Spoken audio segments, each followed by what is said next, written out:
Salut à tous, c'est Pang de Cheno, bienvenue sur cette vidéo qui aujourd'hui va parler un petit peu d'empathie, en tout cas d'une sémantique qui m'a marqué ce matin. J'écoutais une vidéo et c'était Viktorovitch.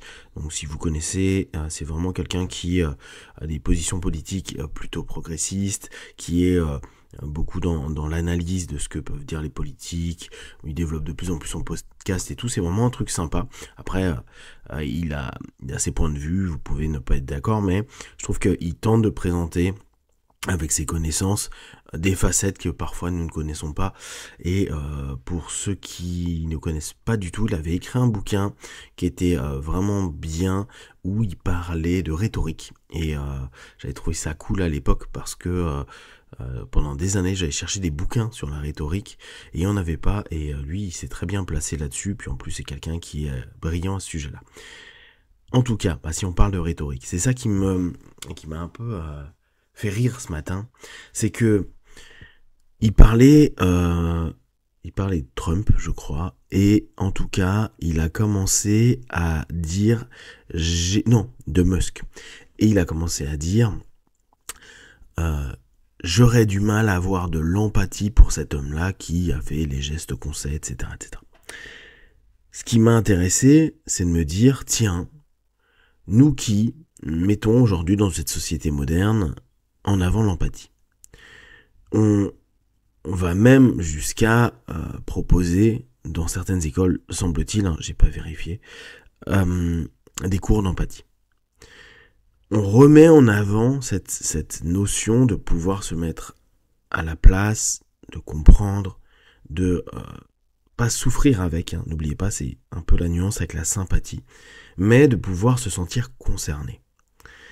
Et dans sa sémantique, on arrive sur quelque chose où cette empathie pour mieux comprendre l'autre, cette empathie pour se mettre à la place d'eux, peut être complètement refusée si elle ne vient pas spontanément, parce que pensez aussi qu'il y a cette spontanéité de l'empathie, on reviendra dessus après.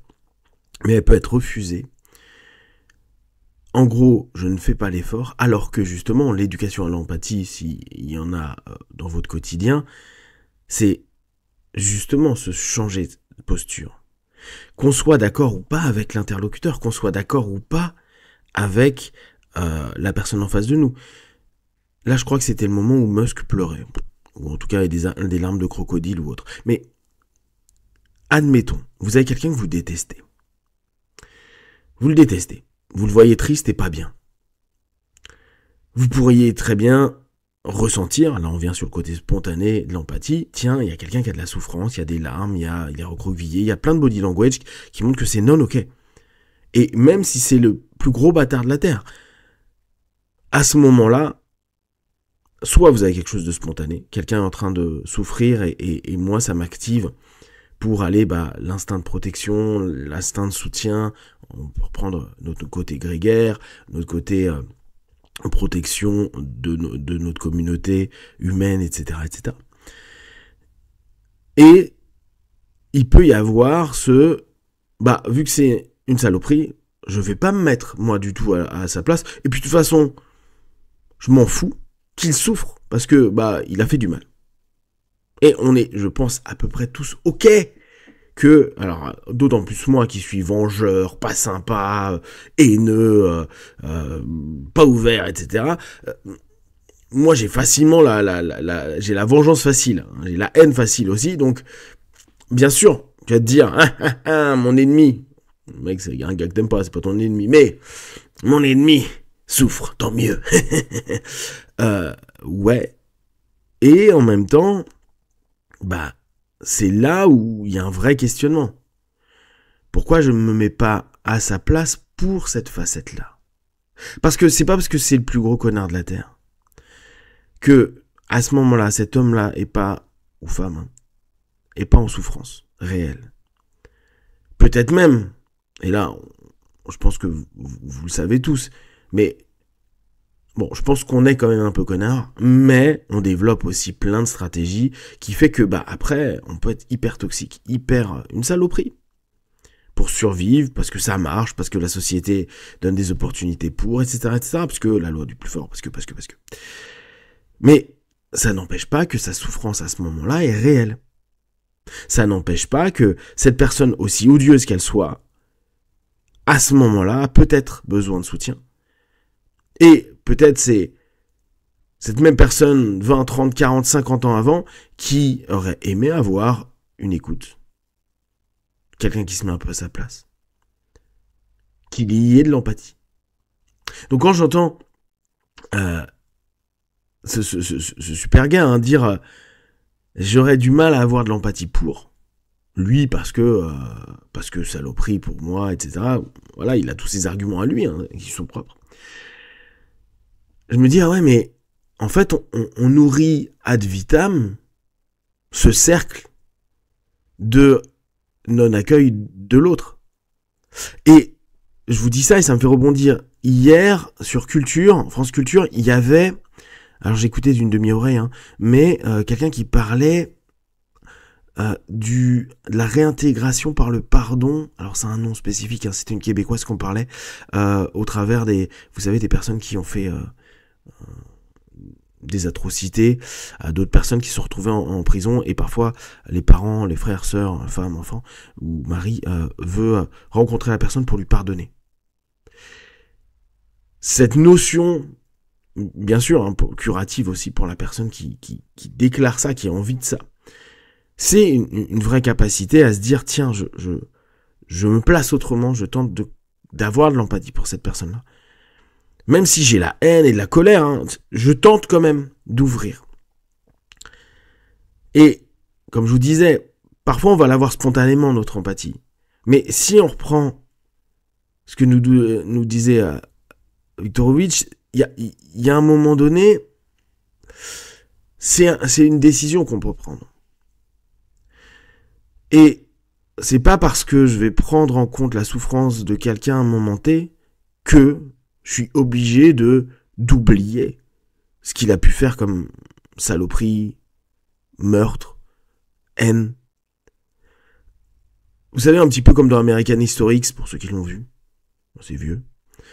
Mais voir aussi que la capacité d'avoir de l'empathie, et même si elle est de quelques minutes, ou en tout cas, capacité c'est peut-être dur, l'effort qu'on peut tenter de mettre pour comprendre.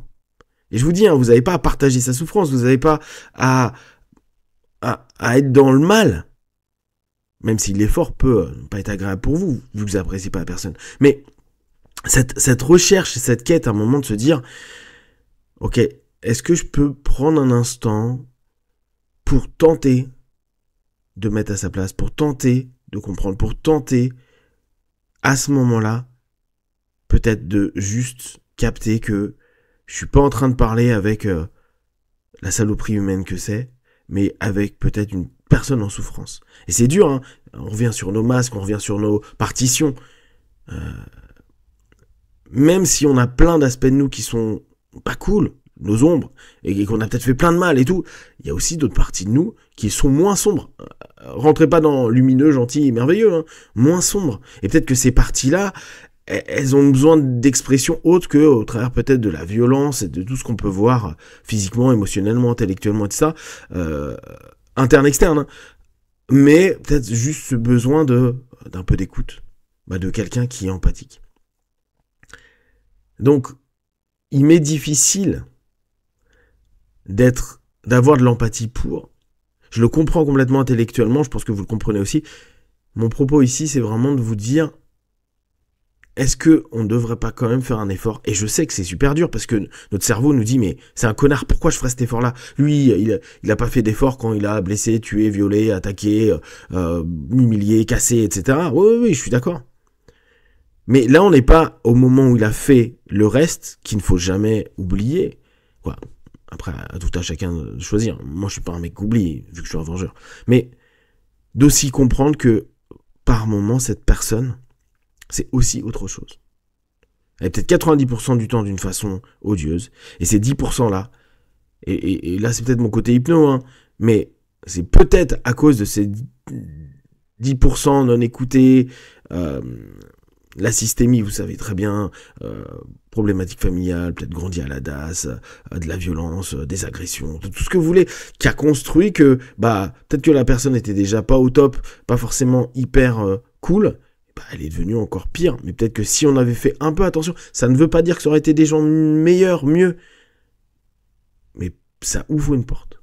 Et c'est une porte que nous, on aurait pu simplement entretenir ou peut-être tirer un tout petit peu pour la minute, les 5 minutes ou les 10 minutes d'attention qu'on aurait posé à cette personne-là, à prendre du temps, à avoir de l'empathie. Si vous avez des questions et des remarques sur le sujet, vous partagez sur Facebook, YouTube, Insta, et comme d'habitude, j'y répondrai le plus rapidement possible. Et ne prenez que ce qui est bon et juste pour vous. Testez, observez, analysez, concluez. Be one. Ciao.